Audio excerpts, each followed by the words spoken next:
Freddie Prinze was a very interesting dynamic. He started calling me in late '75. And Chuck and I had sold out the Chuck Norris Karate Studios. I'd gone into real estate.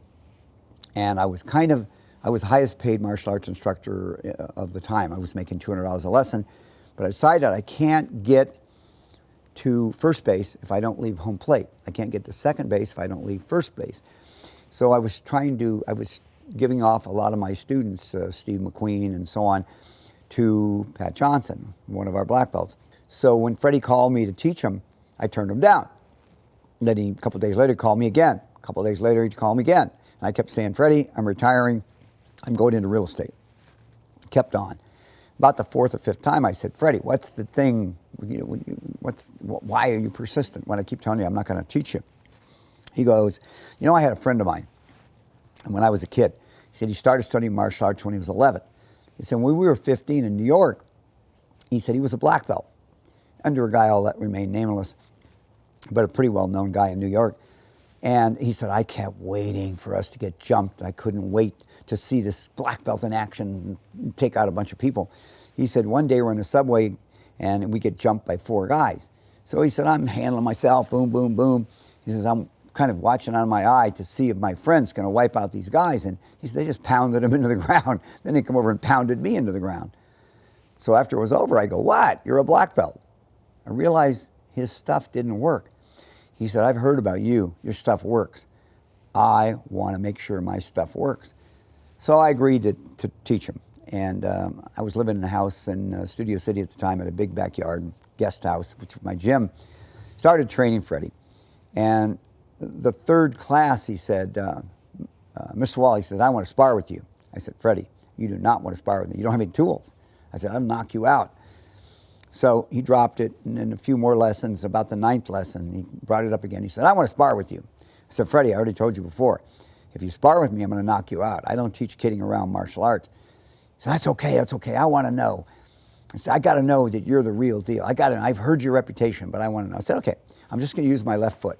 I'm not going to use my hands, my right foot, no knees, no elbows. I'm just going to use my left foot. So you just watch out for my left foot. We moved around a little bit, and I threw a fake front, hooking around. Caught him in the head, knocked him out. He's down on the ground, mouth bleeding, pick him up, nose is bleeding, picked him up, and he said, what happened? What'd you hit me with? I said, well, I threw a fake front. You put your hands down the block, and then I went around, hit you in the head. He says, okay, let's go again. I said, no, I already told you. And one knockout per lesson. So, I left that class thinking, this is a ballsy guy. He was about 6'2" and about 195 pounds. And he was a tough, half Hungarian, half Puerto Rican, the funniest human I've ever met. Freddie Prinze Sr.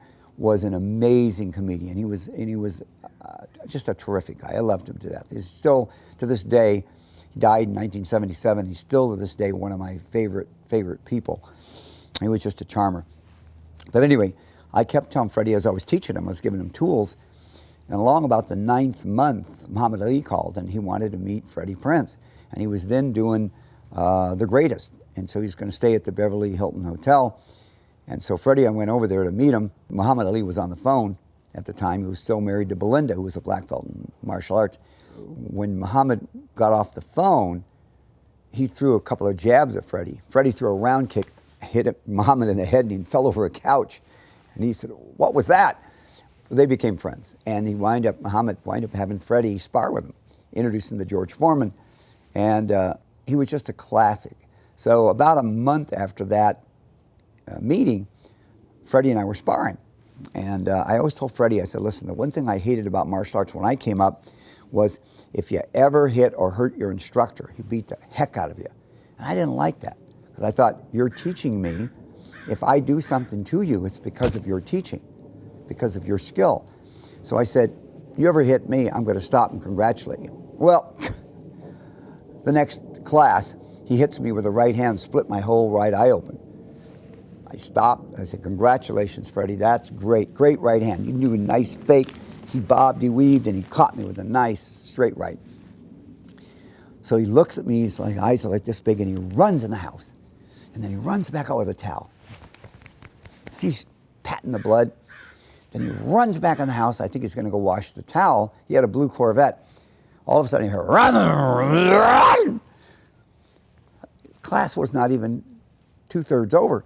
So I go back and I said to my wife, I said, Lillian, what happened to Freddie? She says, I don't know. He took off in his Corvette. Half an hour later, I get a call from his wife. She says, do you know what that crazy SOB husband of mine is doing? I said, no. He's making a frame for the towel with your blood on it, which Freddie's widow still has.